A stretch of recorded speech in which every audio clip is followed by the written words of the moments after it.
for the first time in my life, for the first time in 10 months, that's actually become possible to me. I've been fulfilled, and I have hope, and I'm encouraged by some of the goals. I don't have dreams anymore. I have goals because I know exactly what I need to do in 24 to 36 months to build a massive passive seven-figure passive income in 24 months. Yep. And probably on track to hit it in 18, to be in all reality. And that means that I'm affecting other people's lives as well, other agents and advisors, which is a pretty cool thing.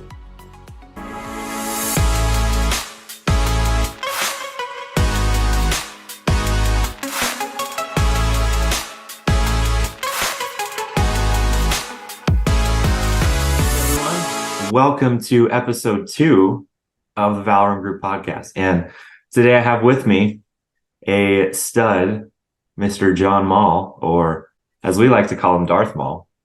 But a little bit about this guy, because I have to brag about him because he can't do that about himself. He's too humble. Last 60 days, he's doubled his cash flow. He's been helping a huge amount of people on his team. He's been hiring very, very rapidly because he is leading from the front, and he is showing clients how to save for retirement tax-free, protect their income, protect their pensions, all those different things. And that's why a lot of people agent-wise are wanting to learn from him right now, is because he's top 3 cash flow-wise in our agency right now. So wanted to bring this guy on. He's crushing it. And we've only been working together.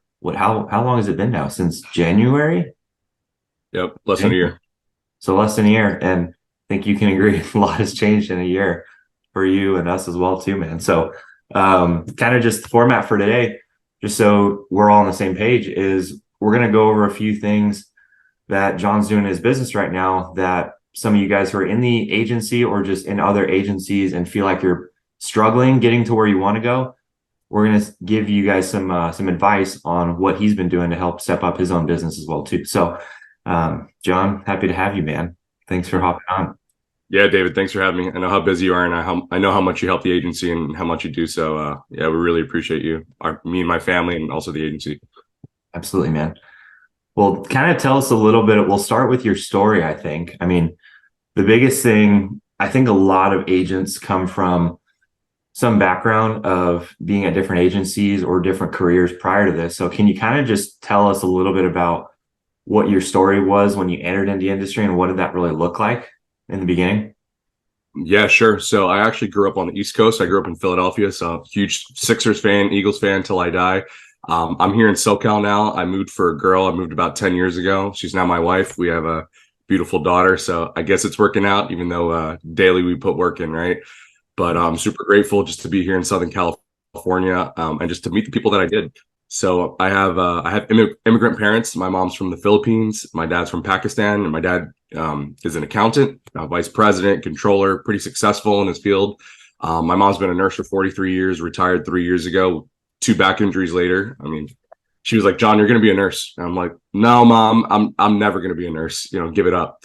So she actually backed off my senior year in high school, and I said, "Let me check out this medical field thing. Let me check out this nursing thing." So I actually looked into it, and I'm like, you know what? I'm pretty extroverted. I love connecting with people. I always knew I wanted to help people. I just didn't know what platform I wanted to choose or what industry I wanted to choose to do that. And so lo and behold, I went through nursing school. I kind of coasted through high school. I was a B student, A-, B+ student, pretty social, played basketball, did gymnastics for 5 years. I just wanted to travel the world with a sports team and with a gymnastics team, like we did on tour, which was a blast. I didn't really care about grades that much, but I did my prerequisites for nursing, A&P, micro. All right, cool, no problem. B+, A-, still doing my social stuff. I was still, working at that time, going through school. But when I entered nursing school, I didn't really know how to study, and I was just like, oh my gosh, I'm studying my butt off more than I ever have for C's. And they say C's get degrees, but not in nursing school. a 78 is actually passing for your nursing test. We'd have 1 or 2 per week, pretty fast pace. And so I was studying my butt off. I failed a couple semesters. I had to repeat it. I'm like, what's going on? This is really like tearing me up inside. So long story short, I got through nursing school. I passed my NCLEX, my licensure test on the first try, which is great. So failed a couple semesters in school that ultimately prepared me for the license test. which I passed the first time. And, we always say no one ever got to where they're at and no form of success without a couple failures along the way.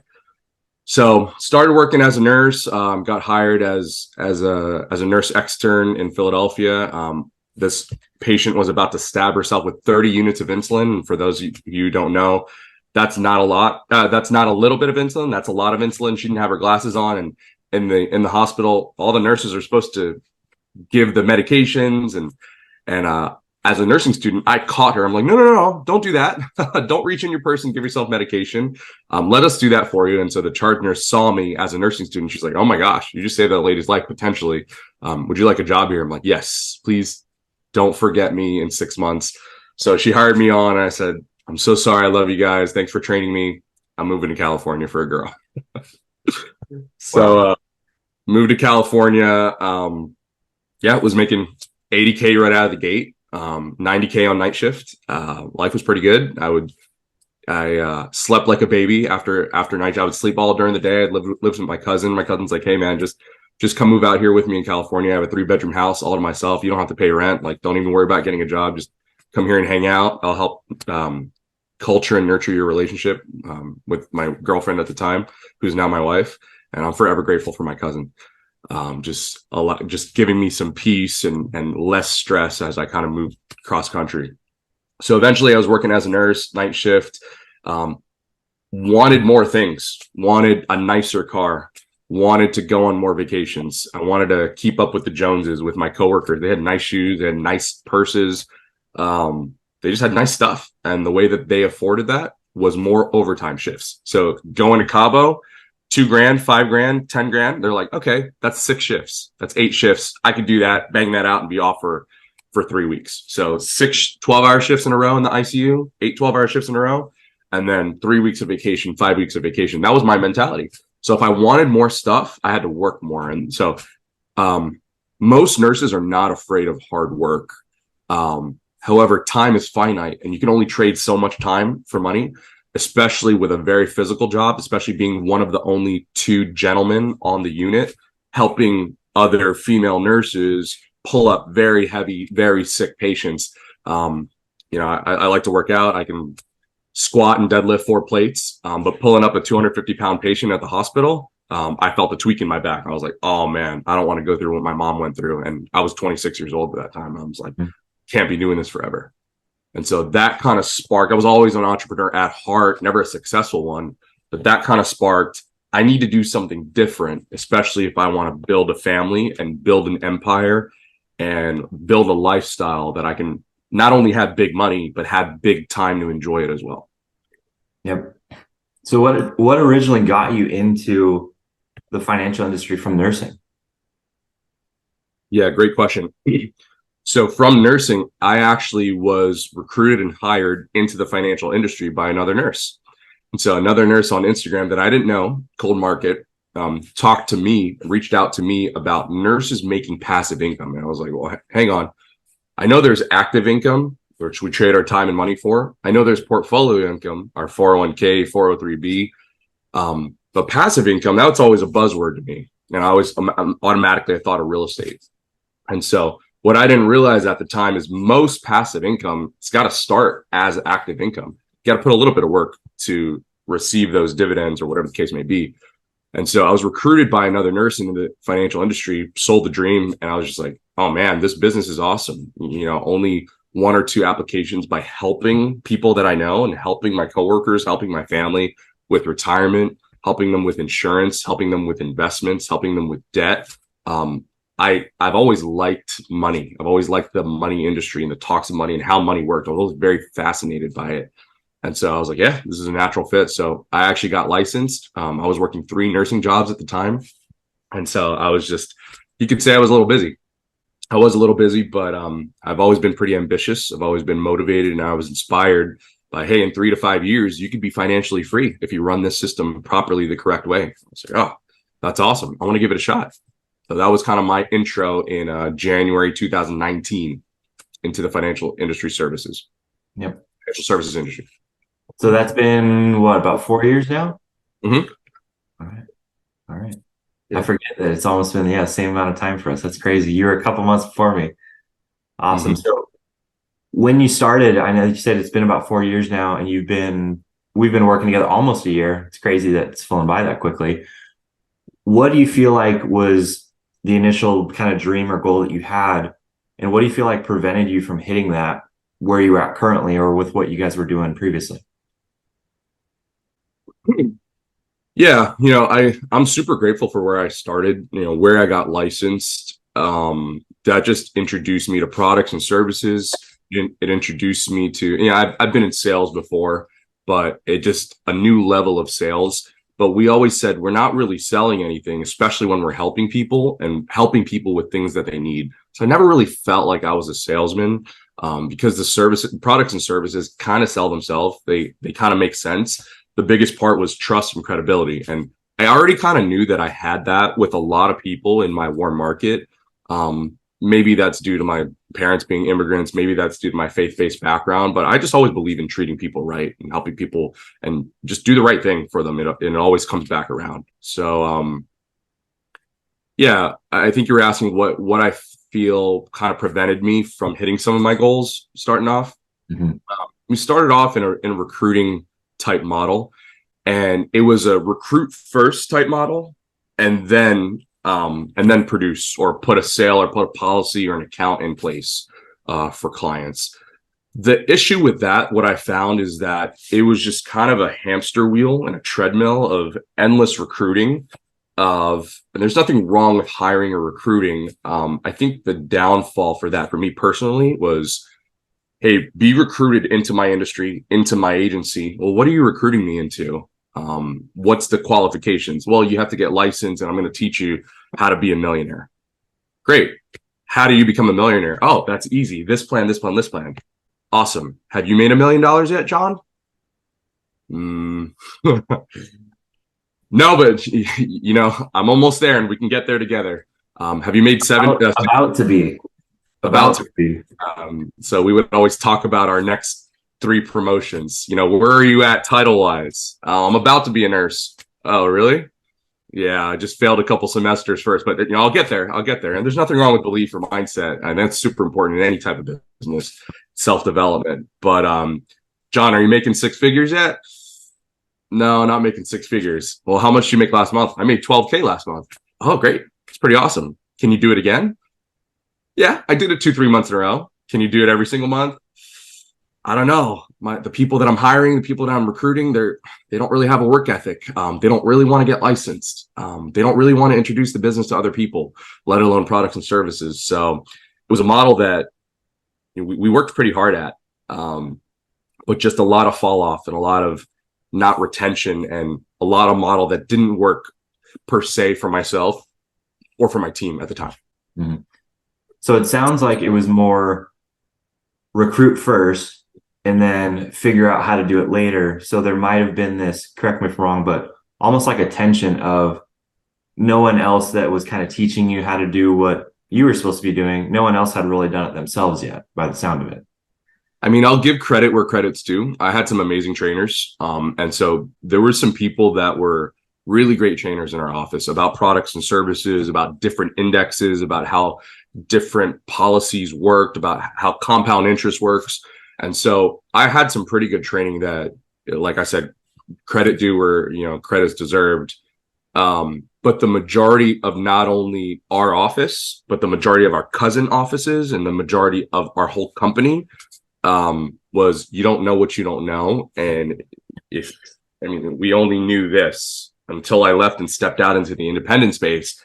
I was just like, oh my gosh, my eyes are wide open. There's a lot more that I can do for myself in business as well as for my clients, which was very refreshing to me.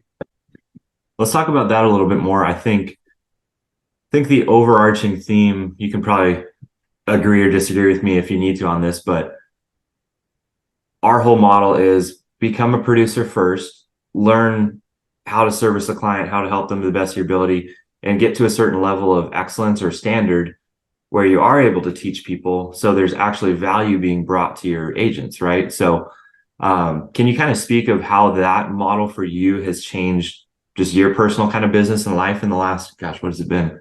Like we said, maybe 10 months now.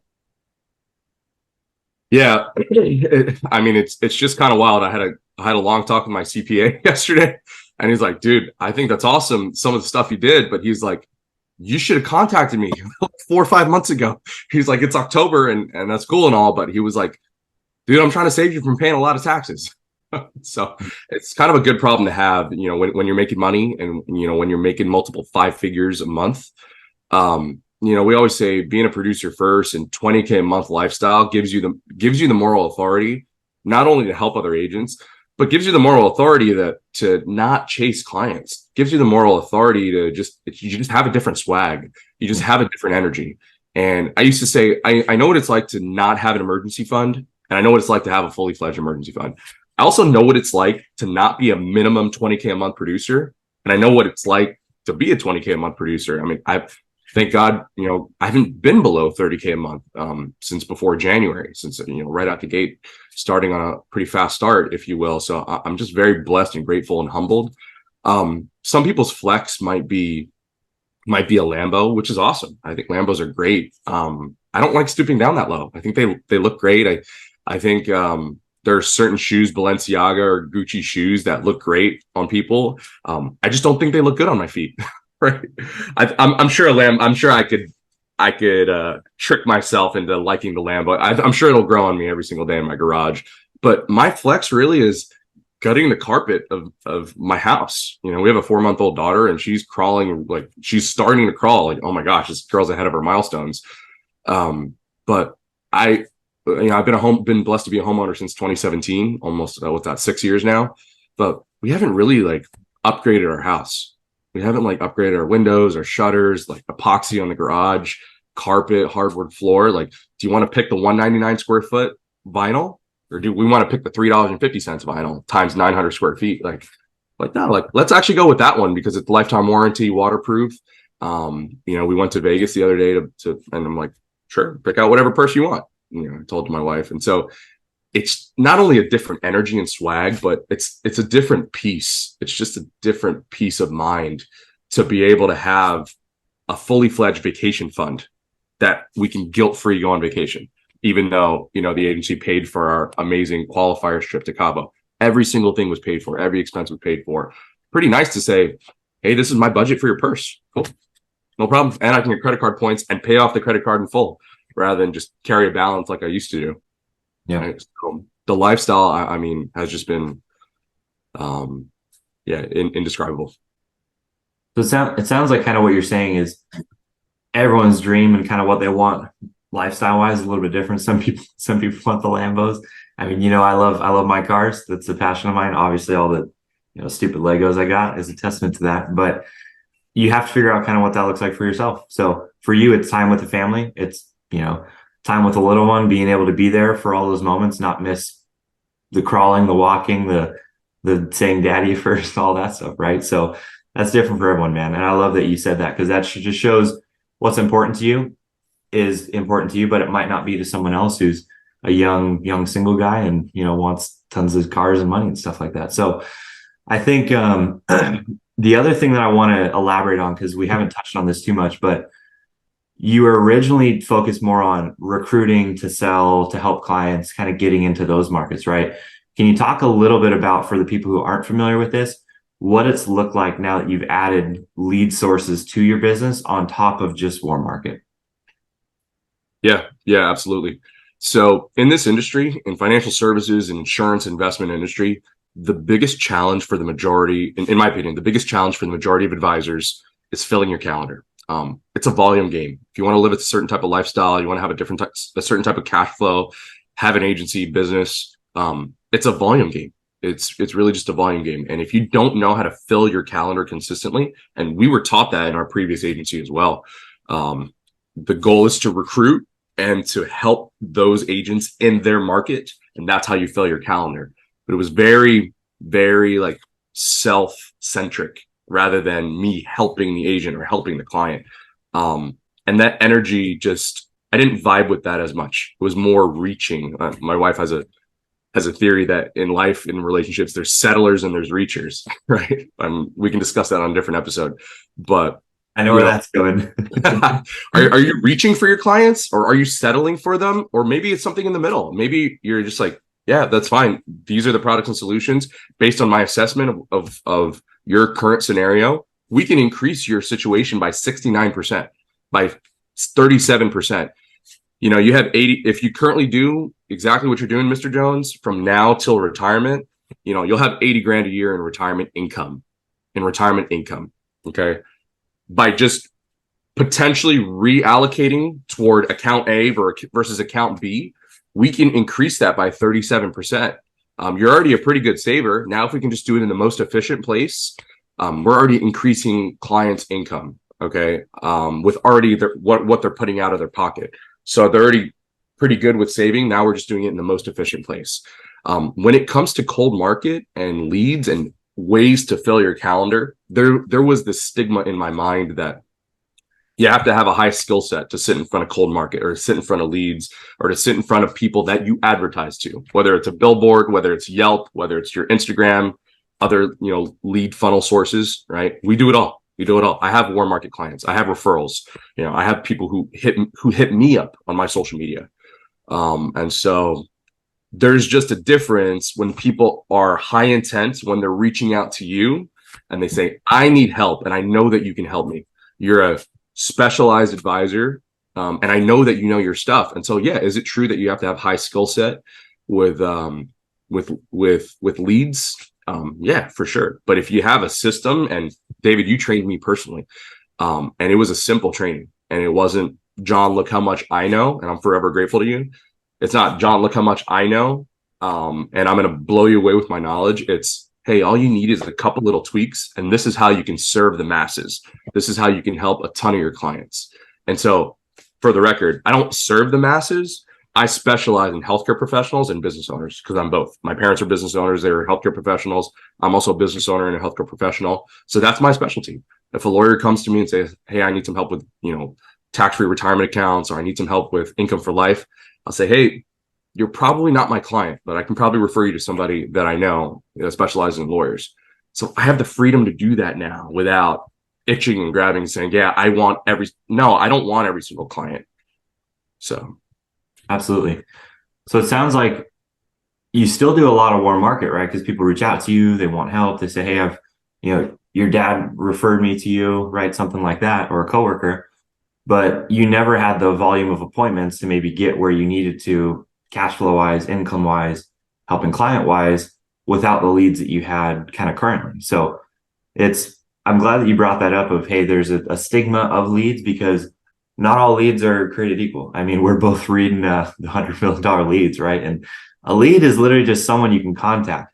That doesn't mean there's intent there. So technically, if I go on Google and just type in someone's name and phone number, guess what? That's a lead. That doesn't mean that they're going to be wanting our services. They're going to want anything to do with us. So I think that's the other thing that I'll just elaborate on a little bit is, for all you guys out there who are at agencies that really, for lack of a better word, poo-poo on leads, the thing that I would look at is, usually the reason that happens is because they don't want you doing leads, because the compensation doesn't make sense for you to go do a bunch of marketing or lead spend, because the compensation is so low, it's really not going to be profitable for you. But that's the one thing I've learned is, when you have quality people, not every lead is perfect, we know that, but when you have quality, intentful people to reach out to, you really only need maybe a 10% closing ratio to even be 5-10x your lead spend. So that's the thing that I would just encourage you guys to examine. If you're at an agency where you feel like, hey, I'm not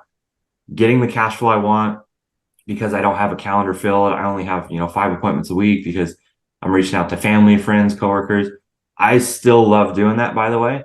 But if you're not treating it like a 9 to 5 and being on appointments, 6 appointments a day, 5 days a week, you're really never going to get that cash flow that you want, because you're only doing 5 hours of income producing activity if you're doing 5 appointments a week. So that's just one tip I would give you guys, that I know John's basically saying indirectly, is get on more appointments. The way you do that is you have to use different marketing system, whether that's lead vendors that you trust, that can provide a service to you, or coworkers, referrals, all that type of stuff. Do all of that. But if you're not on a minimum of what would you say, like 4 or 5 appointments a day, you're really never going to get to that 20K a month that you want to be able to start hiring people to have the experience. So that's the other thing that I'll mention briefly too, that Jon isn't saying, is the reason. It's funny, I'll ask you this in a second, but the reason you're doing so well now is you did it first yourself and you had that personal level of excellence, which we always joke, you turned your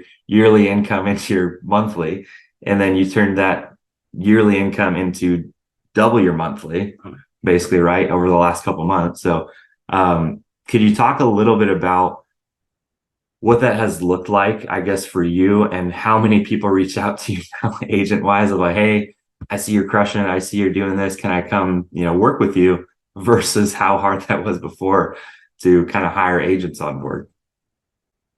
Yeah, it's just kind of interesting because I feel like I don't really market. I feel like I don't really market myself. I just throw a camera up in front of my face in regards to social media and what I do during the day. I try my best to put God first. I'm a sinner and I ask for forgiveness every single day, but God is important to me. I'm in the worship band at church, praise and worship team at church. So I don't work. Not only do I not work Saturdays, and that's a practice where I've practiced since I was 5 years old. And so when I was told previously that you're not going to win in business because you don't come to Saturday meetings, I'm just like, is this about you or is this about me? And so when you have a different energy about, I don't need you to win, but I want you to win. In regards to clients, right? I don't need you, your $1,000 sale, $2,000 sale, $10,000 sale even. I don't need you to win in life, but I want you, Mr. Jones, Mr. and Mrs. Client. I want you to have the most and to maximize your retirement income. It's about my clients. And so when you have that energy, because you have money in the bank, and you have that energy because you're not my only one. If I'm hung up on one person or one client, I have other clients, right? So I don't mean that arrogantly. I promise I care. I really, really care about people. Like most people don't think I do on the outside, but you'd be surprised. And so when you have that energy with clients, it's weird how more clients are like, no, I need you to help me and I'm ready to do something. And so we always talk about clients holding themselves personally accountable, admitting they need help, and then making a decision. You're there to help them make a decision. You're not there to help them think about it for 6 months. You're there to help them make an informed decision. Right? And so in regards to agents, what David asked, when I'm not reaching out to agents saying, come join my team, because it actually takes away from my clients. It actually takes away from my family, right? To train agents. You have to have this leadership and mindset and communication type of energy and, to teach other agents. But I'm not selfish. David took a chance on me, and David took a lot of time away from his family, away from his business, away from his personal clients. It actually serves David better to do personal appointments and personal production rather than to train me. Right. But we're all here to help each other. And I firmly believe that too. I'm here to help the agents on my team and the agents that reach out to me. Now, there's going to come a point pretty soon where I'm like, I can't handle it anymore, agents. And that's where I'm getting my agents to be senior advisors to say, hey, I need you to train some of my people. So some of my people who want to, get into sales, get into financial services, get into the industry. I'm like, I don't have time to train you, but I have a team of 6-7 killer advisors, bulletproof advisors that are more than happy to help you. And I know how they operate because I train them personally. It's like David knows how I operate. We finish each other's sentences, right? Too much. And so he knows my sales process. He mentioned Alex Hormozy earlier, the $100 million leads, $100 million offers, and that guy's just a genius. And so I would just encourage everybody, whatever business that you're in, just continue to self-develop and continue to read books and to grow and have this insatiable appetite for learning. Because if you're the smartest one in the room, you're in the wrong room. You need to get in a bigger pond. Okay. And so the agents that have reached out to me, I think Fish and I, we've had maybe 7 or 8 hiring calls the past 3 weeks. And I didn't reach out to any of them. And same with my clients. And they're like, oh yeah, how did you get a hold of me? I'm like, no. You booked a time on my calendar. How can I help you? Yep. Same with the agents. Same with the advisors to reach out. Hey, I heard that people talk, right? And now it's out in the open. It's out in the world on Spotify, on Apple Podcast.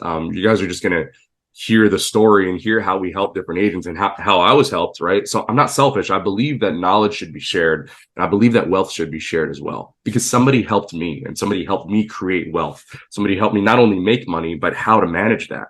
So I'm helping other agents with their active income, with their portfolio income. And then eventually the whole goal is to be financially free. And when I say to my clients, hey, I don't think I'll ever retire. I'm like, hold on, let me rephrase that for you. The way I define retirement is work because you want to, not because you have to pay bills. My financially free number is in my 40s. Okay. And that's paying off my parents' mortgage and my in-laws' mortgage. Okay.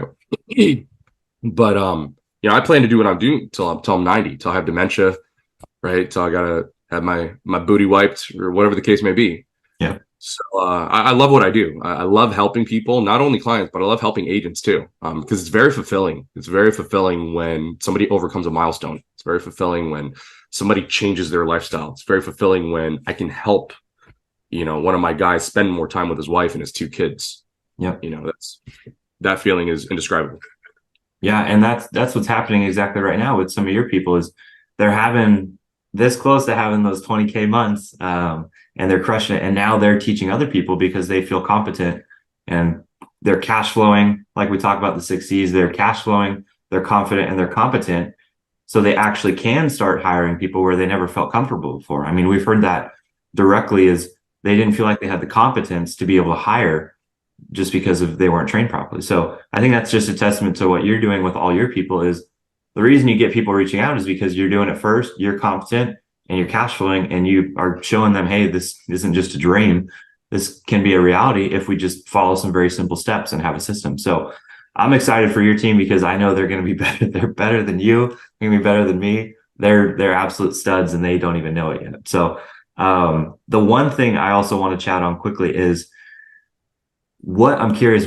I know we've chatted about this, but just for putting it out there in the ether, right? What made you reach out to me when you initially came on and you were like, hey, I'm kind of looking around, like what made you kind of take that jump after looking around it? Because you were, looking around at a bunch of different companies, right? Yeah, I had a couple different stops before Valoram, and I'm grateful for that because I'm always I always strive to be a life learner. And so what is this? If this is not for me, what is this teaching me? Right? Is it a failure or what is this teaching me? So when I reached out to David, I'm like, hey man, because people talk. Some mutual friends that you and I had, they're just like, oh my gosh, David's making XYZ a month. I'm like, excuse me? 1, 2, 3 figures a month. And so yeah, he's running leads. He's training agents, whatnot. But leads are horrible. He shouldn't do that. I'm like, well, you just said he's making XYZ a month. Terrible. But he's running leads and leads are horrible. Those two, I mean, there's kind of something wrong in that same sentence. And so David and I have known, we were kind of like in cousin offices before. And there was one point where we were kind of competing, right? But not really, because he was always better than me. I was like, all right, cool. I'm going to be a highlighted speaker this month because I have, XYZ amount of points and sales on the board. And then out of nowhere, I think David had like 1,000 points higher than me or $1,000 more than me or something. So David was speaking that week. And then just after that, boom, he just blew out the water. And so I always knew that David was somebody that I'm like, there's something different about this guy. This guy has leadership capabilities. This guy has a strong mindset. He's physically fit. So that means that he's disciplined, he's consistent, and he can follow a plan consistently over a period of time. And you'd be surprised, with your physical fitness and your mindset, how that translates to business. And people are always watching. People are always watching how you talk, how you treat your wife, the type of car that you drive, the family that you're surrounded with. Are you cursing all the time? Are you negative? Or are you speaking positively? Are you grateful? Are there people around you? Do you have a tight circle of friends? So that's what I saw with David. So I reached out to David and said, hey, I don't know you that well, but I know of you. And I heard that you're doing some pretty cool things. Can we have a conversation about that? And he's like, yeah, I'm free at this time. Let's chat. I remember that call. I remember exactly where I was sitting in my house when you called too. I think it was I think you were like, yeah, you were either walking your dog or dragging to work. I remember because it was like super early. Guy's an early riser. He's going to get me up at 5 a.m. to work. What time did we work out that one day? Was it 5 or 4? Yeah, I think it was something like that. And yeah, some of our mutual friends are personal trainers, and we worked out for 4 a.m. every single day for 2 years. And that just taught me the mindset of like, hey, you don't have, because I always used to be like, I don't have time. I don't have time. And they're like, dude, I don't want to hear that. Get up early, get it done. You guys are wild, man. I mean, I probably need to be more disciplined with that and do it in the morning because sometimes after a long day, that's the last thing I want to do. But I think last two things, and then we can maybe wrap up with some additional comments. And what do you feel like you want people to know out there who are either, maybe a little bit more seasoned, like been in the business a couple of years, and they were in the spot that you were. They were, hey, 3 years in, I was sold this dream. I don't know how to get there. I feel like I'm just waiting for that one recruit. Like, what's your message to those people of what would you wish you knew in that position, like right before we kind of had a conversation, chatted? Yeah, hindsight's 2020, and so one of my favorite authors, John C. Maxwell, talks about 5 layers of leadership, and level 5 is developing other leaders. He also talks about evaluated experience. Experience isn't the best teacher; it's evaluated experience. So I don't have to touch that stove to know it's hot. My friend already touched that stove, and I see his scars. Right. So whether you're one recruit away from an explosion, as we used to say, that puts a lot of pressure on that person, on that brand new person who's not licensed to get you financially free. There's something that doesn't line up with that for me. And so I'm the hardest worker in the room. I'm going to get my family to financial freedom, right? I'm already building an empire. Nobody's going to do it other than me. And I don't rely on anybody else other than God and my wife. Okay. And so in regards to what I wish I knew before was, whoever is teaching you that model, first off, have they done it? Do they live a lifestyle that you want to live? Do they have cash flow that you want? Do they have a family life, a spiritual life that you want to emulate? And if the answer is yes, how long did it take them to do that? Yeah. Okay. And are you willing to do what they did to get there? If you are, that's perfect. I think you should follow that route. Also, I would also look around at how many people have they helped do that? How many people have they taught to do that? And how long did it take them? So if it took one person, 5 years or 7 years to get to 7 figures, how many other 7-figure producers are they teaching how to do that? And how long did it take them? If it took them 7 years, technically it should take the person that they taught 4 years, and the person that they taught 3 years, person that they taught 2 years. So is there a track record of success? Because moral authority is huge to me, because it's really, to me, more about your walk than your talk. Actions, I mean, speak way louder than words to me. So David didn't have to talk to me about what he's doing. I could see what he was already doing, and we weren't even close contact. I wasn't following him on Instagram. I wasn't texting or calling him every single day. I'm like, hey, I can already see the fruition of your hard work that you put in. What are you doing? And is there room for me over there? Or do you have time and do you have room to train somebody who has big goals, somebody that's ambitious? And he's like, well, I'm not sure. There's some qualifications that we have. There's some expectations that we have, because most people want to hire and recruit 100 people a month.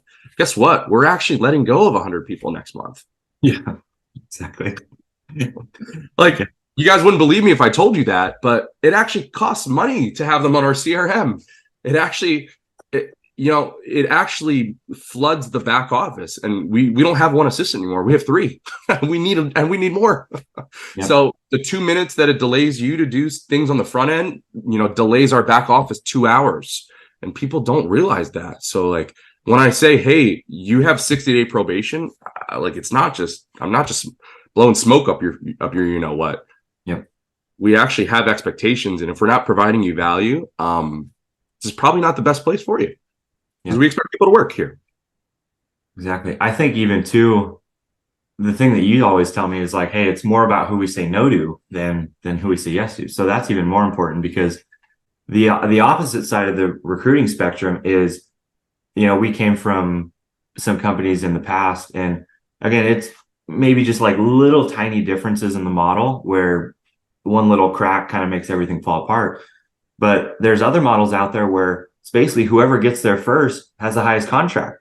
And then what happens there is there's this disdain between you and your upline, because I literally had people reach out to me and say, hey, I don't want to write business here because I don't want my upline to get a 3% override on this annuity because they don't know anything. And holy cow. So the reason we have our model the way it is because you need to do it first. There needs to be value there, because if there's not value there between you and your team, guess what? You're not going to keep them. So that's why we have things the way we do. Is we have leads, we have all these different systems, but we have a standard where a lot of people who come from extremely high comp agencies, like, hey, according to your production, this is where you're going to be at.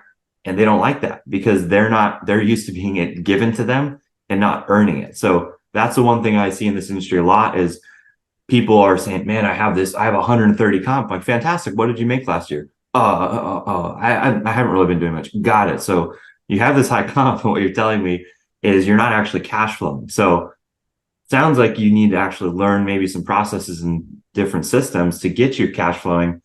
So it sounds like you're going to take some work, which according to our comp schedule, guess what? You're a rookie. I tell you, but you need to learn from someone. And I think because a lot of people don't want to earn it, they want it to be given to them, they're never going to be successful. So those are the two extremes that I see. Is you see recruit to sell, and then you say, hey, whoever was there first, you get a certain comp, but then there's no value being added because it's just everyone working for themselves. And you might as well just go get the highest contract you can because everyone's working independently and there's no joint effort or no leadership there. So yep, I think that's huge. Yeah, well said. And John, kind of last thing as we wrap up here, what would you say is our Valoram goal in the next 3 years is 100 million, right? $100 million movement is on all of our shirts. I should have been wearing my jacket like you are. I love it. But 100 million. Yep. There you go. Show it off a little. Cabros. Yep. So just so you guys know, that is the jacket that we got at the trip for top 3 cash flow, and it happened to be all guys. So that's why it says Cabros, is because it was in Cabo. So we'll have Lacey or someone or Issa in there soon, or Jen. But what do you see over the next 3 years, right? $100 million movement is going to be our monthly target. And then at 7 years, which technically is going to be 5, right? With the track we're on, having $1 billion a month, where do you feel like, you're going to fit in that specific vision? What do you see yourself doing within Valoram? Yeah. I actually just had this conversation with Jamie yesterday. When you have an agency that's doing 100 million as an agency, well, what does that mean for David? What does that mean for me? What does that mean for Justin, for Jamie? What does that mean for these different individuals? Right? It doesn't mean that they're at pennies and the top guy or gal, the CEO founder, is at 100 million. It doesn't mean that. It means that all of us collectively, because we're not a selfish agency. We're not selfish advisors. We're not selfish agents. We actually work really, really hard to help our new agents, harder than most people think, especially behind the scenes. And so what that means is a $100 million agency means that agents are cash flowing $200K a month, $400K a month, $500K a month, 7 figures a month. That's what that means. That's what that bleeds down and trickles down into. And not just one agent, not 5. I mean, we have 3 7-figure earners on our team in less than 24 months, in less than 18 months, I think one of them. Less than 18 to 24 months, not 7 to 10 years. Okay. And so it's very possible. And I mean, over 40 agents at 40K, I believe, over 40 agents at 40K. Like, that's incredible. That's incredible because of the system that we have in place, because of our leadership, because of our training. And I'm forever grateful to be a part of it. And so $100 million movement means that 1 or 2 people are not making that kind of income. It means multiple agents are at minimum $20K a month, which is life-changing. Imagine what that does for your culture. Imagine what that does for your environment. Imagine what that does. I mean, Patrick Bet-David has a quote that losers, not that we have any losers, or I don't believe in that word, but losers are uncomfortable in a winning environment. Yeah. And winners are uncomfortable in a losing environment. So if we have a winning environment, that it's not hard. It's certainly not easy. It's just simple. It's simple. The framework is pretty simple. And if you don't do the work in 30, 60 days, I mean, it's probably not the place for you. Yep. And you can't continue to have access to our free CRM. Yeah. We don't make money off our CRM. We don't make money off of our lead vendors, right? So, another agent was asking me the other day, "Oh, how much do you make off leads?" I'm like, "I don't make money off leads. Make money by helping clients. That's how I make money." So yeah, in regards to our 3-year goal of $100 million, I mean, we're on track to hit that in 2 years. And we have even an 8-figure goal as an agency for 7 years that we're on track to hit in 5 years. And so for the first time ever, my church is actually doing a movement called The Lift. And so we have multiple campuses, and our satellite campus is here in California, in Redlands, California, and we're the first one. And so they're trying to raise $1 million in 6 months, and whether they do it or not, they're going to spend the money. Awesome. And so for the first time in my life, I'm going to be a major part of that fundraiser, not just for our campus, but for different campuses. So I just think that people with a lot of money just do a lot of good things. Good people with a lot of money just do a lot of good things, whatever that looks like to you, right? Money's just a magnifier. Mm-hmm. And so for the first time in my life, for the first time in 10 months, that's actually become possible to me.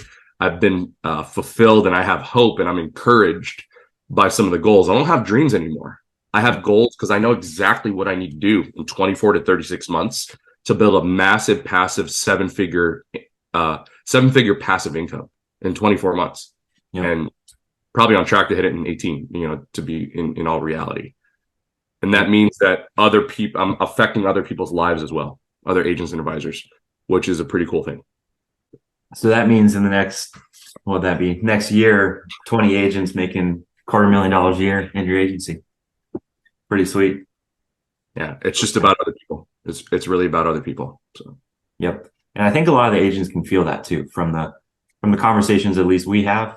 That's the feedback that I get a lot. But just wrapping up, guys, I really appreciate your time. If you stayed with us the whole time, I know this was a long one. The reason for that is because I feel like if you are an agent in this industry, you'll know exactly what we're talking about. There was a lot of very targeted stuff to help you guys specifically see maybe some holes of what you're doing right now, plug them to get you to the next level of where you're going. So, John, for those of you who want to reach out to you, to maybe just chat a little bit more and be like, hey, I was in that same position. I was in the industry a couple of years. I feel like something's missing. Can we just have a conversation and see if you can help them?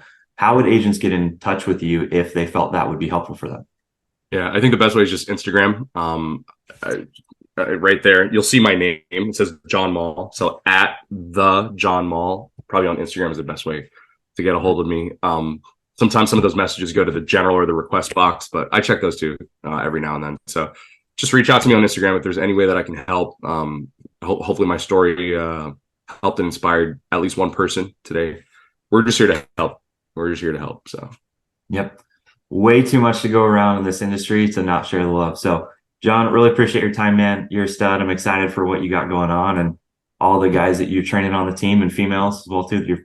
The females are, rocking your team right now. So that's even better. We're going to get the Cobb. I don't know what the Cobb Bros female version would be for the shirt, but they'll have one for them. But super excited for you on the journey to 100 million. You having all the $250,000 earners on your team as well. But like I said, guys, don't be shy about reaching out to John. He does not bite. If you ever need to chat with me as well too, I'll put my information down here. I'll just put my phone number. You guys can text me. Just full disclosure, if you call me, I'm probably on calls all day, so I'm not going to pick up. Just shoot me a text and say, hey, watch the podcast with you and John. Want to chat a little bit more. We'll have a conversation, see if we can help, but can't promise anything, just so you guys are aware. Thank you, everyone, for your time, and we will chat with you on the next podcast.